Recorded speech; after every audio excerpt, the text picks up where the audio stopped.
السلام عليكم ورحمة الله وبركاته. ازيكم عاملين ايه؟ يا رب دايما بنعمة وصحة وستر. النهاردة انا جاية اسير الجدل. وصفة مش هتلاقيها غير عندي انا بس، والوصفة دي لو لقيتوها عند اي حد تقولوا له ان الوصفة دي اكسكلوسيف وحصري عند مدام امانية طه. طيب، مبدئيا كده اول حاجة نصلي على النبي، اللهم صل وسلم وبارك عليك يا محمد.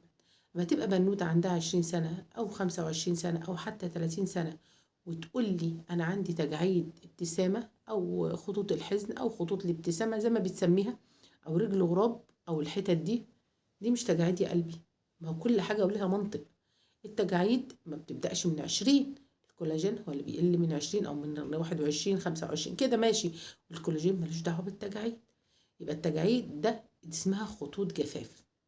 دي ايه؟ خطوط جفاف.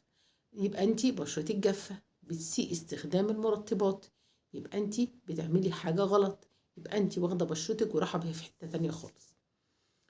الناس امي وامك وستي وستك وربنا يديهم الصحة ويرحمهم لو هم متوفين، ما كانوش بيستخدموا كولاجين ولا كانوا بيستخدموا بوتوكس ولا كانوا بيحقنوا، وكانوا قمر قمر القمر القمر. ولحد دلوقتي انا جدتي ربنا يديها الف صحة عايشة وما شاء الله عليها، ما شاء الله. كانت الناس دي بتتغذى صح وبترطب بايه؟ قولي لي انت بترطب بايه؟ بترطب بالزبده. النهارده هقول لك على وصفه بالزبده وزيت الخروع. بشرتك جافه، بشرتك دهنيه، بشرتك بصي ايا ما كان نوع بشرتك، جربي الوصفه اللي هقول لك عليها دي وهتقولي لي، هتقولي كتر خيرك وتدعي الام بالرحمه.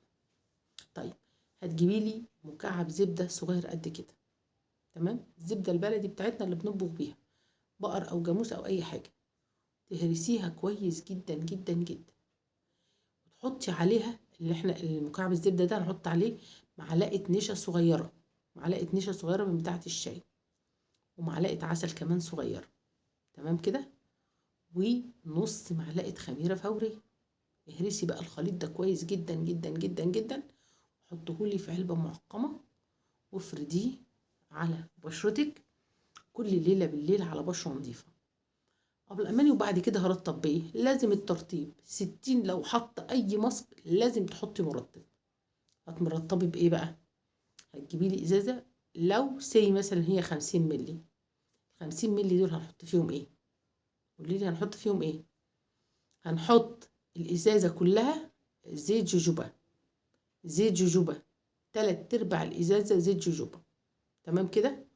وتحطي الربع اللي فاضل من زيت الجوجوبا ده اللي هو ربع الازازه، هتحطيه. انا بتكلم بمنتهى الهدوء اهو علشان الناس يعني تفهم، لان الناس بتقول انت بتتكلمي بسرعه. الربع اللي فاضل هتحطيه زيت خروع وزيت لبن دكر. تاني، لو الازازه 50 ملي هتحطي 3/4 زيت جوجوبا، وبعد كده تحطي ايه؟ الربع اللي فاضل زيت خروع وزيت لبن دكر. انا عايزاكي تستخدمي، لو انت بشرتك جافه استخدمي الوصفه دي كل ليله لمده اسبوع. لو انت بشرتك دهنيه استخدمي الوصفه دي يوم ويوم لا، يعني يوم بعد يوم، برطبي الترطيب اللي انا بقولك عليه ده. لو ما لقيتيش بشرتك ملبن وفلافي وكل حاجه.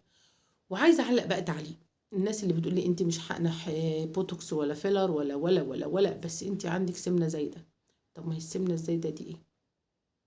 انا الكولاجين ما قلش في بشرتي، وانا لو عندي نحافه او مش عندي او انا جسمي مش معقول، برضو الدهون هتقل وهيبقى شكلي مش حلو. انا مش بقولك ان انا شكلي حلو كده او لا، انا برضو هروح جيم وهظبط اموري، بس انا بحاول بقدر المستطاع يبقى شكلي مناسب لسني.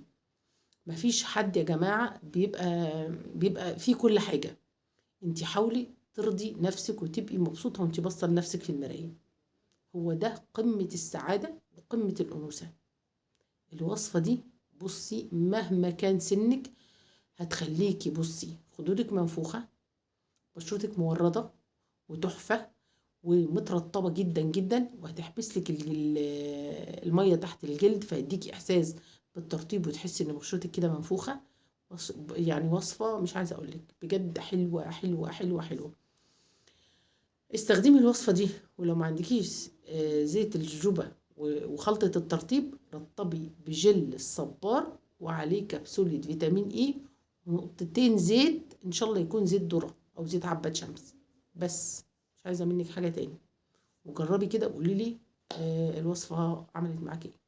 جربي، اعملي سبسكرايب للقناة عشان اللي جاي حلو قوي قوي قوي قوي. ويلا بينا يلا بينا. استودعكم الله.